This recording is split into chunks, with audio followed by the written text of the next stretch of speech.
दोस्तों बारिश की आवाज़ आपको आ रही होगी, मैं माफ़ी चाहता हूँ। मतलब लगातार बारिश चल रही है। आप हमारे पिछले 3-4 वीडियोस देख रहे होंगे, लगातार नॉन स्टॉप बारिश चल रही है। अभी हम बात करेंगे बायकॉट बॉयकॉट मिर्ज़ापुर 2 का जो ट्रेंड ट्विटर पर चला था उसके बारे में। देखिए जब मिर्ज़ापुर 2 के डेट अनाउंसमेंट का वीडियो रिलीज़ हुआ, काफ़ी बहुत ओवरवेलमिंग रिस्पॉन्स उसे मिला। पर उसके साथ में ही ट्विटर पर बहुत सारे लोगों ने ये ट्रेंड चलाया था, ट्रेंडिंग में था ये हैशटैग कि बायकॉट बॉयकॉट मिर्ज़ापुर 2। अब इस ये ट्रेंड चलने के बाद में कुछ लोगों ने ये कहा कि भाई ये सब पागलपन है, बेवकूफ़ लोग हैं, इन्हें कुछ काम धंधे है नहीं, कुछ भी उठा कर लेके आते हैं, बॉयकॉट वगैरह चलाने लग जाते हैं। तो इसी बारे में आज हम बात करने वाले हैं कि ये बॉयकॉट का ट्रेंड क्यों चला था, उसके बाद में जिन लोगों ने ये ट्रेंड चलाने वालों को बेवकूफ़ वगैरह कहा, पागल कहा, इसके बारे में आज हम बात करने वाले हैं। तो सबसे पहले ये बॉयकॉट का ट्रेंड क्यों चला था, इस पर हम बात करते हैं। तो जो अली फजल है उसमें मुख्य भूमिका में है मिर्ज़ापुर 2 में। उसने जब वो सीए विरोध के नाम पर देश को जलाया जा रहा था, उस समय ट्वीट किया था कि प्रोटेस्ट शुरू मजबूरी में किए थे, अब मज़ा आ रहा है। ये ट्वीट था अली फजल का। इसका अलावा एक वीडियो भी है जहाँ किसी विदेश में, किसी दूसरे देश में है, वहाँ पर भी बाहर वो देश में बहुत प्रॉब्लम है और मैं बॉलीवुड का एक्टर हूँ, मैं हॉलीवुड का एक्टर हूँ और वगैरह वगैरह, अपनी खुद की वो पहचान बता रहे हैं सबको। शायद कोई पहचानता नहीं होगा इस वजह से। और फिर बता रहे हैं हमारे देश में ऐसा प्रॉब्लम है और ये है और वो है, पता नहीं क्या। मतलब एक ऐसा कानून सीए जिसका इस देश के किसी भी नागरिक से कोई कनेक्शन ही नहीं है। एक 0.00001% भी उस कानून का हमारे देश के किसी नागरिक से कनेक्शन ही नहीं है, पर फिर भी कर रहे हैं विरोध, तो कर रहे हैं। अब कुछ लोग कहेंगे कि भाई अब क्या सरकार के निर्णयों का विरोध करने का अधिकार नहीं है? ये बिल्कुल विरोध करने का अधिकार है भाई। हमारे देश में तो भाई नक्सलियों का तक लोग सपोर्ट करते हैं, आतंकवादियों का तक सपोर्ट करते हैं, पत्थरबाजों का तक सपोर्ट करते हैं, आतंकवादियों की बरसी तक मनाते हैं, आतंकवादियों के लिए रात को कोर्ट खुलवाते हैं। बिल्कुल अधिकार है, लोकतंत्र है, लोग कुछ भी कर सकते हैं, उससे कोई मना नहीं कर रहा। करो, आपको जो करना है। देश की बर्बादी के नारे भी लगाए जाते हैं हमारे देश में, और उन देश की बर्बादी के नारे लगाने वालों के सपोर्ट में स्क्रीन तक काली की जाती है। आतंकवादियों की बरसी मनाने वालों के सपोर्ट में स्क्रीन तक काली की जाती है। नक्सलियों को क्रांतिकारी तक कहा जाता है। सब होता है, लोकतंत्र है, करो, कोई दिक्कत नहीं है। पर ये जो अली फजल ने ट्वीट किया था, ये किस एंगल से आपको सरकार का विरोध करना लग रहा है बताइए। ये जब ट्वीट किया था अली फजल, तब देश में क्या हो रहा था याद करिए। आज से 7-8 महीने पहले देश में क्या हो रहा था? सीए विरोध के नाम पर चलती ट्रेन पर पत्थर फेंके जा रहे थे। कोई थोड़े बहुत 2-4 पत्थर नहीं, सैकड़ों हजारों लोग हमें दिख रहे थे, जहां पर छोटे छोटे बच्चों से लेकर के बड़े बड़े लोग तक चलती ट्रेन पर पत्थर फेंक रहे थे, रेलवे स्टेशन को जला रहे थे। वो सारे वीडियोस अभी भी है। मैंने ही उस समय जो सीए के बारे में जानकारी देने वाले जो वीडियोस बनाए हुए हैं, वो मेरे खुद के वीडियोस आप देख लीजिए, सारे वीडियोस आपको देखने को मिल जाएंगे। चलती ट्रेन पर पत्थर फेंके गए थे, रेलवे स्टेशन को जलाया गया था, एम्बुलेंस पर पत्थर फेंके गए थे, छोटे छोटे बच्चों की बसेस पर पत्थर फेंके गए थे, पुलिस पर पथराव किया गया था, बम तक फेंके गए थे। एक के तो हाथ में ही बम फट गया था ये, और सार्वजनिक संपत्ति को जलाया गया था, बसेस को जलाया गया था। कई सारी जगहों पर केवल पुलिस पर पथराव नहीं हुए थे, पुलिस वालों को घेर घेर कर पत्थरों से कुचल कर मारा गया था। अहमदाबाद का, गुजरात का वीडियो देखिए, वो किस प्रकार से पुलिस वालों को घेर कर उन पर पत्थरों से कुचला गया था उन्हें। ये सब कुछ हम उस समय देख रहे थे सीए विरोध के नाम पर, जिस कानून का इस देश के किसी भी आदमी से कोई कनेक्शन ही नहीं है, पर फिर भी विरोध कर रहे थे। और जब फरहान अख्तर जैसे को पूछा जा रहा था कि क्यों विरोध कर रहे हो, तो क्या फरहान अख्तर ने, भाई सब लोग कर रहे हैं तो कुछ ना कुछ तो होगा ना। अब पता नहीं सब लोग कौन कर रहे थे, इनके कुछ थोड़े बहुत लोग इकट्ठा कर लिए, इन्होंने कुछ जगहों पर बता दिया सब लोग कर रहे हैं। उससे सैकड़ों गुना ज़्यादा लोगों ने उस समय सीए के समर्थन में भी रैलीज निकाली थी देश में, पर वो मीडिया ने वो दिखाना कुछ ज़्यादा महत्वपूर्ण नहीं समझा। पर हाँ, ये जो देश को जलाया जा रहा था सीए विरोध के नाम पर, ये सब जब हो रहा था, तब आप सोचिए, जो भी व्यक्ति इस देश से प्रेम करता है, जिसमें थोड़ा भी कॉमन सेंस हो, भले ही आपको सरकार के निर्णयों का विरोध करना है करिए, पर जब इस प्रकार से देश को जलाया जा रहा हो, तब किसी भी व्यक्ति के पास में अगर कॉमन सेंस हो तो वो क्या करेगा? वो ये ट्वीट करेगा कि भाई चलो आपको विरोध करना है करो, कोई दिक्कत नहीं है, पर कम से कम शांतिपूर्वक तरीके से तो करो। हमें पता है कि इस देश से कोई कनेक्शन नहीं है इस कानून का, फिर भी हम विरोध कर रहे हैं, पर कम से कम शांतिपूर्वक तरीके से तो विरोध करो। यही कोई भी सेंसिबल आदमी कहेगा ना, जिसके मन में थोड़ी भी 1% भी इस देश के प्रति कोई अपनत्व की भावना हो, या देश के प्रति 1% भी जिसके मन में प्रेम हो, वो यही ट्वीट करेगा ना। जो देश को जला रहे हैं उनको शांत करने की कोशिश करेगा। पर इसने क्या ट्वीट किया? प्रोटेस्ट शुरू मजबूरी में किए थे, पर अब मजा आ रहा है। देश जलते हुए देखकर किसको मजा आएगा? पुलिस पर पथराव हो रहे हैं, आगजनी हो रही है, छोटे छोटे बच्चों पर बसेस पर पत्थर फेंके जा रहे हैं, एम्बुलेंस पर पत्थर फेंके जा रहे हैं, रेलवे स्टेशन को जलाया जा रहा है। ये सब देखकर किसको मजा आएगा? और क्या क्या नारे लगाए गए थे? अब वो नारे में आपको बताऊं, हिंदुत्व की कब्र खुदेगी, हिंदुओं से आज़ादी, इसके अलावा भी बहुत सारे नारे लगाए गए थे। बहुत कुछ तोड़ने की बातें की गई थी, माँ काली को बुर्का पहनाना और फक हिंदुत्व के पोस्टर्स वगैरह। क्या बताऊं मैं आपको, बताऊं उस समय देश में क्या हो रहा था। ये सब देखकर किसको मजा, क्यों, किसमें मजे जैसा क्या है, आप मुझे बताइए ना।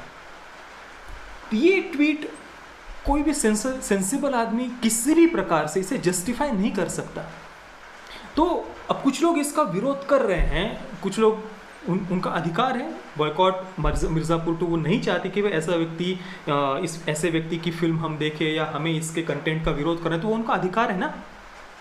अगर इस लोकतंत्र में आप बड़े लोकतंत्र की अभिव्यक्ति की आज़ादी की बातें करते हैं, रेजिस्टेंस की बातें करते हैं कि भाई हमें रेजिस्ट करना है सरकार के खिलाफ, इस फांसीवादी सरकार के खिलाफ हमें रेजिस्ट करना है, रेजिस्टेंस करना चाहिए, डफली वगैरह बजाते हो, सरकार के विरोध की बातें करते हो, लाल सलाम की बातें करते हो, बड़ी बड़ी अभिव्यक्ति की आज़ादी की बातें करते हो, आतंकवादियों की बरसी मनाने को तक सपोर्ट करते हो अभिव्यक्ति की आज़ादी की आड़ में, तो भाई जब इस देश के लोग इस बॉलीवुड माफिया के खिलाफ, ये जो कला और साहित्य के क्षेत्र के जरिए जिन्होंने इस प्रकार के देश जलाने वालों को सपोर्ट करते हैं, या अवॉर्ड वापसी गैंग है, या जो हमेशा से देश के विरोध में देश के विरोध में जो हमेशा ट्वीट करते हैं, प्लेकार्ड्स पकड़ते हैं, या हर प्रकार से देश को अस्थिर करने की कोशिश करते हैं सिलेक्टिव आउटरीच करके, ऐसे लोगों के खिलाफ अगर आज ये देश इकट्ठा हो रहा है, आज ये देश ऐसे लोगों के खिलाफ एक रेजिस्ट कर रहा है, इस एक ऐसी इंडस्ट्री के खिलाफ लोग रेजिस्टेंस दिखा रहे हैं अपना, तो प्रॉब्लम क्या है? बड़ी रेजिस्टेंस की बातें करते हैं ना, लिबरल्स, कम्युनिस्ट, सेक्युलर्स, फेमिनिस्ट बड़ी रेजिस्टेंस की बातें करते हैं। रेजिस्टेंस के नाम पर ही नक्सलियों का सपोर्ट करते हैं कि भाई ये नक्सली तो अपने अधिकार के लिए रेजिस्ट कर रहे हैं, रेजिस्टेंस है ये तो, वो तो अपने अधिकारों के लिए लड़ रहे हैं। ये झूठ युवा पीढ़ी के मन में डालते हैं। रेजिस्टेंस के नाम पर पत्थरबाजों का सपोर्ट करते हैं कि भाई तो रेजिस्ट कर रहे हैं कश्मीर के लोग, ये आर्मी पर पत्थर फेंकने को ये रेजिस्टेंस के नाम पर सपोर्ट करते हैं। रेजिस्टेंस के आइडियोलॉजी को प्रमोट करने वाली मनी हाइस्ट को ये ग्लोरीफाई करते हैं। एक निहायती इरिटेटिंग वाहियात ऐसी वेब सीरीज, मैं सच में आज आपको बता नहीं सकता वो वेब सीरीज देखते हुए मैंने कितना डिस्गस्टेड फील किया है। मनी हाइस्ट कम्युनिज्म की आइडियोलॉजी को प्रमोट करने वाली उस वेब सीरीज, जो बड़ी रेजिस्टेंस पूरे वेब सीरीज में रेजिस्टेंस की बातें वो कर रहे हैं, ऐसी विचारधारा को प्रमोट करने वाले वेब सीरीज को ये सपोर्ट करते हैं। क्यों? क्योंकि उसमें रेजिस्टेंस है, कम्युनिस्ट आइडियोलॉजी को प्रमोट किया गया है, तब इन्हें बड़ा रेजिस्टेंस पसंद आता है। लेकिन आज जब ये पूरा देश एक इंडस्ट्री के खिलाफ अपना रेजिस्टेंस दिखा रहा है, तो इन्हें प्रॉब्लम हो रही है कि भाई बायकॉट मिर्जापुर 2 का ट्रेंड क्यों चला रहे हो? क्यों चला रहे हो? मतलब इस देश के लोगों को अपनी अभिव्यक्ति दिखाने का अधिकार नहीं है, इस देश के लोगों को अपना ओपिनियन देने का भी अधिकार नहीं है। इन लोगों के हिसाब से तो डिसलाइक भी नहीं करना चाहिए। क्यों डिसलाइक कर रहे हो? हाँ, डिसलाइक से तक इनको प्रॉब्लम है। भाई डिसलाइक से क्या हो जाएगा? क्यों डिसलाइक कर रहे हो? क्यों डिसलाइक कर रहे हो? मतलब भाई लोगों को दिखाना है अपना विरोध, लोगों को प्रॉब्लम है ये जो इस प्रकार से सिलेक्टिव आउटरीच करते हैं, हमेशा से अवॉर्ड वापसी गैंग हो या किसी न किसी प्रकार से देश को अस्थिर करने की कोशिश करते हैं। हमारे आर्मी के विरुद्ध ही हमेशा फिल्में बनाते हैं, नक्सलियों को ग्लोरीफाई करते हैं, उनको क्रांतिकारी बताते हैं, हमारी ही जड़ों पर आघात करते जा रहे हैं। इन सब से लोगों को प्रॉब्लम है, लोग रेजिस्ट कर रहे हैं आज इस इंडस्ट्री के खिलाफ। तो कोई क्यों प्रॉब्लम हो रही है? मतलब इनके हिसाब से रेजिस्टेंस बस आर्मी के खिलाफ होना चाहिए, बस राष्ट्रवादी लोगों के खिलाफ होना चाहिए, जो देश से प्रेम करते हैं उनके खिलाफ होना चाहिए, बस देश की बर्बादी के नारे लगाने हो तब इनके रेजिस्टेंस याद आता है। आज जब इस देश के करोड़ों लोग अपना रेजिस्टेंस दिखा रहे हैं तो इन्हें प्रॉब्लम हो रही है। ऐसे लोगों को बेवकूफ़ बोल रहे हैं कि भाई ये बेवकूफ़ है, ये ट्रेंड चलाने वाले बेवकूफ़ है, पागल, इन्हें कुछ अकल नहीं है। वाह भाई वाह, क्या रेजिस्टेंस है आपका। ये जो हिपोक्रेसी है ना इन कम्युनिस्ट या लिबरल्स की, इस हिपोक्रेसी से सब परेशान हैं। आपको जो देखना है देखो, मुझे किसी से कोई प्रॉब्लम नहीं है, देखो भाई सबका अधिकार है, लोग कुछ भी देखते हैं हमारे देश में। पर अगर लोग अपना ओपिनियन व्यक्त कर रहे हैं तो उन्हें बेवकूफ़ होने का सर्टिफिकेट देने का मतलब मेरे ख्याल से ये लोकतंत्र नहीं होता है। दोस्तों ये बात मैंने इससे पहले भी कई बार कही है और आज भी कह रहा हूँ कि प्रॉब्लम केवल नेपोटिज्म नहीं है, प्रॉब्लम है जो देश के विरुद्ध है, हमें उनका विरोध करना है। क्योंकि इस इंडस्ट्री में कई सारे ऐसे आउटसाइडर्स भी हैं जिन्हें इंडस्ट्री बड़ा खुशी खुशी एक्सेप्ट करती है। क्यों एक्सेप्ट करती है? क्योंकि वो इस बॉलीवुड की जो लेफ्ट लीनिंग विचारधारा है उसको सपोर्ट करते हैं या उस लेफ्ट लीनिंग विचारधारा के विरोध में कुछ बोलते नहीं हैं। ये इंडस्ट्री कहे वैसे ट्वीट्स करते हैं, ये इंडस्ट्री कहे वैसे प्लकार्ड्स पकड़ते हैं, इसलिए ये इंडस्ट्री वो लोग आउटसाइडर्स होते हुए भी उन्हें एक्सेप्ट करती है। जैसे कि जब वो तथाकथित स्टूडेंट्स थे, कट्टरपंथी उग्रवादी जो तथाकथित स्टूडेंट्स थे जिन पर दिल्ली पुलिस ने कार्रवाई की थी, जो बसेस को जला रहे थे, सार्वजनिक संपत्ति को जला रहे थे, बहुत घटिया कैसे कैसे नारे लगा रहे थे, हम सब ने देखा है। उन पर जब दिल्ली पुलिस ने कार्रवाई की तो ये पूरा का पूरा बॉलीवुड, लगभग पूरा का पूरा बॉलीवुड, आयुष्मान खुराना से लेकर के मनोज वाजपेयी तक, राजकुमार राव से लेकर के विकी कौशल तक, लगभग पूरा का पूरा बॉलीवुड उन कट्टरपंथी उग्रवादी तथाकथित स्टूडेंट्स के सपोर्ट में उतर आया था। इन देश जलाने वालों को इन इंटेलेक्चुअल्स की वजह से, सो कॉल्ड इंटेलेक्चुअल्स की वजह से, कला और साहित्य के क्षेत्र के लोगों की वजह से ताकत मिलती है देश जलाने वालों को।